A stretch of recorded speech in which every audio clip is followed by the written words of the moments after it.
to week 11 of the Tim and Chuck Show, presented by Batten Stevens Body Shop.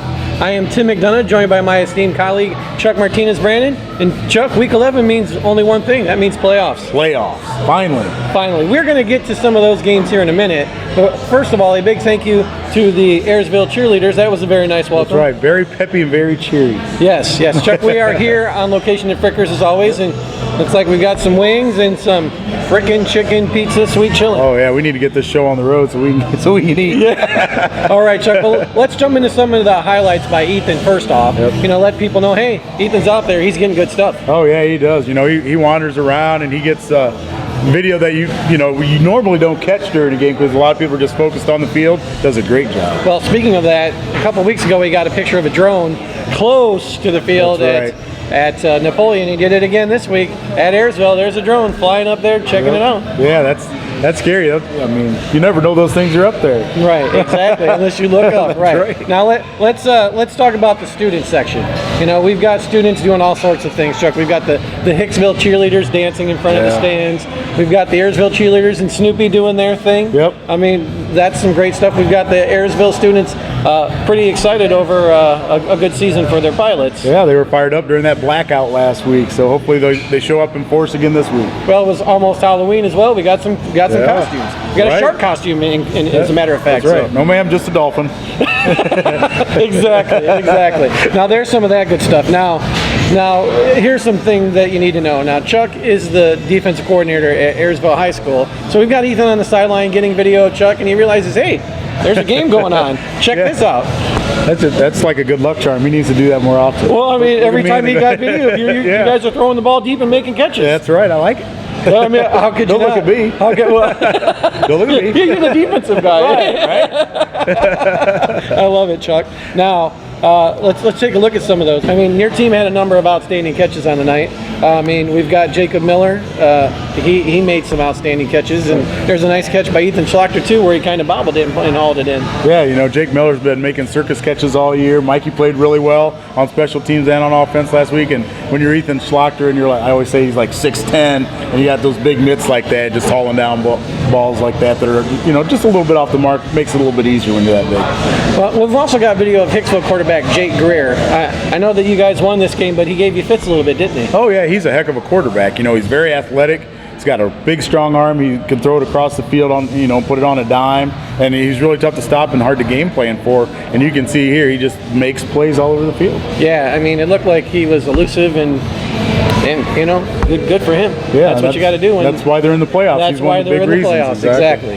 Now, Chuck, let's go ahead and get into what we were talking about earlier, the playoffs. We're going to start with our Varsity Club Apparel Company Game of the Week, and we are starting with the Rams of Tenora, a perennial playoff team, the 8 seed, 7-3, going to Patrick Henry, the number 1 seed. This is Division 6, Region 22, 10-0 NWAL champs, ranked number 3 in the state. Yeah. What a matchup right out of the gate. It really is. If there's a scarier 8 seed out there, I don't know what it is.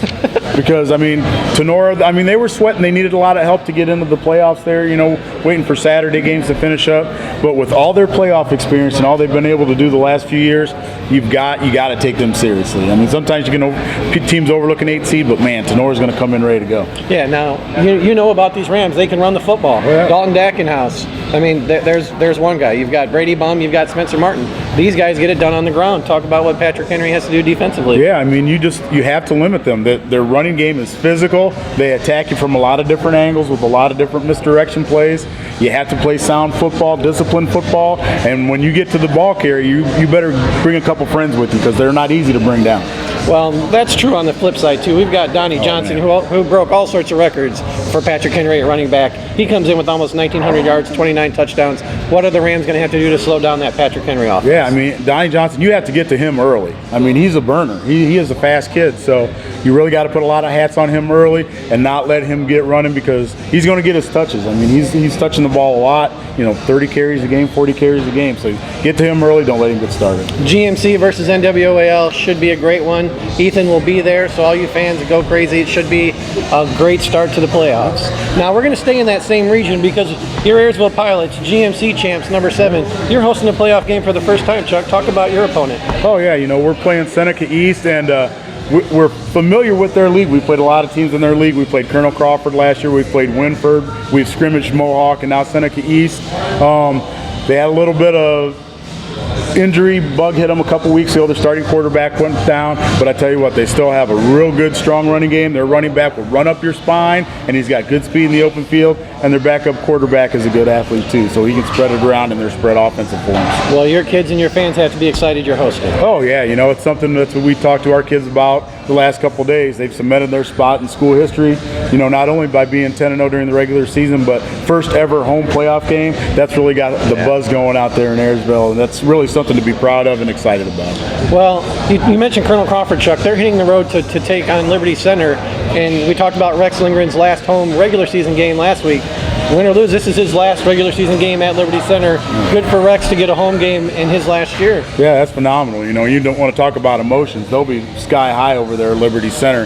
They pack that place anyways, let alone for the last home game of a great coach like Rex Lindgren. That place, you'll be able to cut everything with a knife there. The atmosphere is just going to be intense. It's going to be awesome. Well, all those games are Friday night at 7:30. Saturday night, Hicksville is hosting Lipstick and a couple of area teams, so we'll be keeping our eye on that. And now the WBL Tri-Champ, Ottawa Glandorf, is also hosting a game. They have Bellevue coming in. That game is Friday at 7:30. And Saturday night, Swanton in Division 5. They're ranked number 8 in the state. They go to West Salem Northwestern for a game there. Mike Vickers and company. So these are all games we're keeping an eye on. Yeah, good luck to everybody out there. It's going to be another great weekend of football. All right. Now, Chuck, we've got a little something special for you this week. We talk about the Rose Insurance Collision of the Week.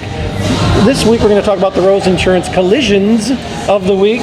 What did they say about that, Chuck? Every week on Fridays, and this week even on Saturdays, there's going to be some collisions, but there's only one. Make that 2 Rose Insurance Collision of the Week. First up, what do you have for us? Yep. Coming up first from our game last week, we've got Dawson Dales and K-Dubs, Casey Williams in the backfield. We have the ball on offense, run a little ISO play, and Dawson Dales plays quarterback with a linebacker mentality, and he does a little flat backing on a Hicksville defender to open the hole up for K-Dubs. That is your first Rose Insurance Collision of the Week. How about number 2? Well, this time the Pilots are on defense. We've got Hicksville's quarterback Greer. He's going to scramble around a little bit, and K-Dubs hawks him down and spins him right round to the ground, Timmy. Right round, baby, right round to the ground. Yep. That is your Rose Insurance Collisions of the Week. And now it's time for our Jacobs Meets Play of the Week coming from that Hicksville-Ayersville game. It's late in the fourth quarter. Hicksville is trying a little screen pass. The Ayersville defense breaks in, but we've got Ayersville down lineman, big Dakota Schweitzer, gets his hand up in the air, tips the ball to himself, and as he heads downfield, he gets a host of blockers. 77 yards later, he is in the end zone as he's rumbling, bumbling, stumbling to the goal line for the touchdown. That is your Jacobs Meets Play of the Week.